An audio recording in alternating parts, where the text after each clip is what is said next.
Ever set an alarm and still oversleep like that time you missed the bus by a hair, cursing the clock that swore it'd wake you? Time's a slippery thing, isn't it? We've all been there, fumbling with phones or watches, begging them to just work when it counts. Now imagine a whole city pinning its rhythm on one massive clock, a towering giant meant to chime every hour and keep life ticking along.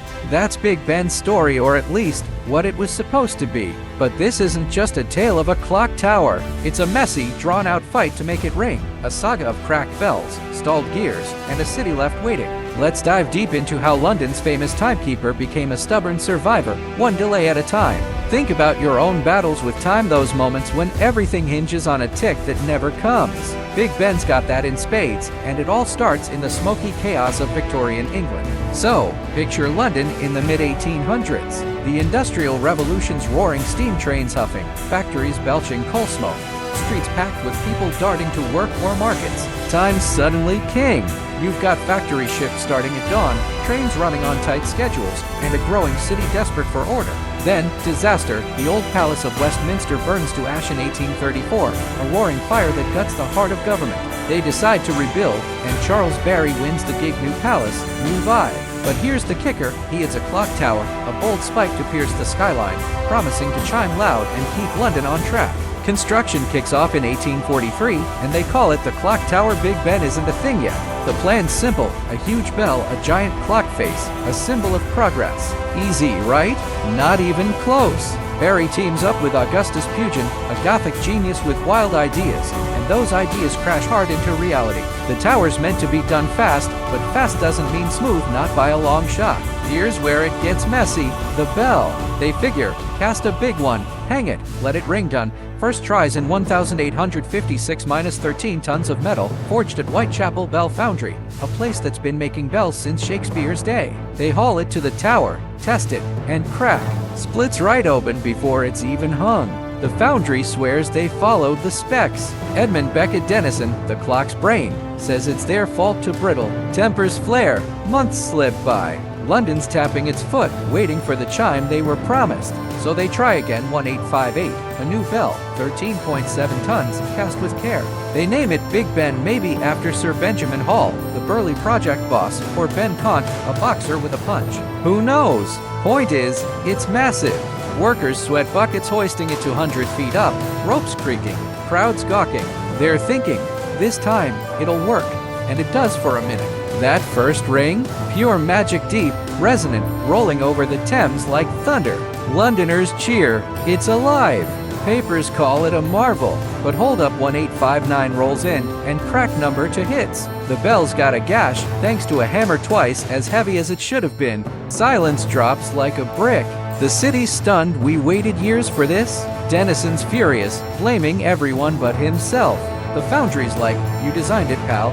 They lighten the hammer, rotate the bell a quarter turn, and by 1863, it's ringing again, different note, but it works. Meanwhile, the clock's a whole other mess. The tower's topped out in 1859, bell's sort of fixed, but the clock face, dead quiet. Dennison's clockwork, huge gears, weights, a 15-foot pendulum is a perfectionist's dream, but dreams don't tick on time.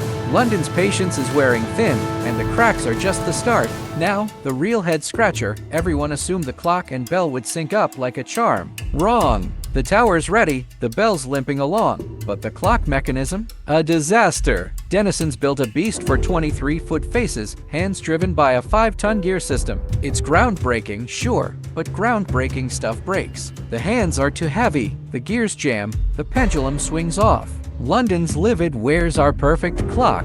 Parliament's grumbling. This was their shiny new toy, and it's a dud. Then George Airy, the astronomer royal, waltzes in. He's got a wild fix: wire Big Ben to Greenwich Observatory via telegraph for dead on time. Genius, except it's 1860, and telegraphs are glitchy. Wires tangle, signals drop, years crawl by. The clock's still off, and the city's stuck with a half-working icon. Dennison and Airy bicker precision vs. practicality, and London waits and waits and waits. Finally, 1863 bells patched, clock's ticking. Kind of. It's not flawless hands lag, chime stutter, but it's loud enough to drown out the complaints. For 160 plus years, Big Ben's been London's pulse, through thick and thin.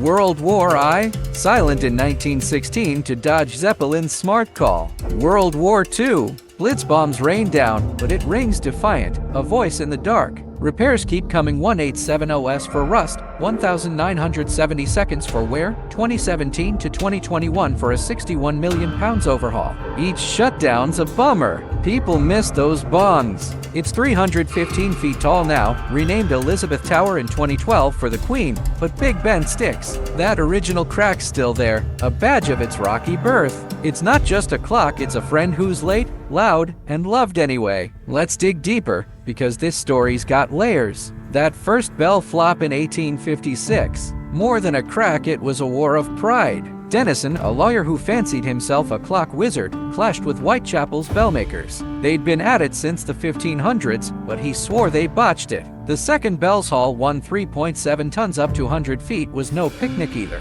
Ropes groaned, workers cursed, and London held its breath. When it cracked again, it wasn't just metal failing, it was trust. They fixed it with elbow grease and a lighter hammer, but the clock's delay was the real kicker. Denison's gear system was a marvel, 5 tons of iron churning to move hands longer than a car. But marvels malfunction. Aries' telegraph dream stretched it out, and by the 1860s, Londoners were joking. Big Ben's late again. Wars made it a legend. Silent in 1916, it dodged German airships. In 1940, the Blitz hammered London 500 bombs a night, but Big Ben chimed through. The 2017 fix? 4 years of silence, £61 million, and a city moaning for its voice back.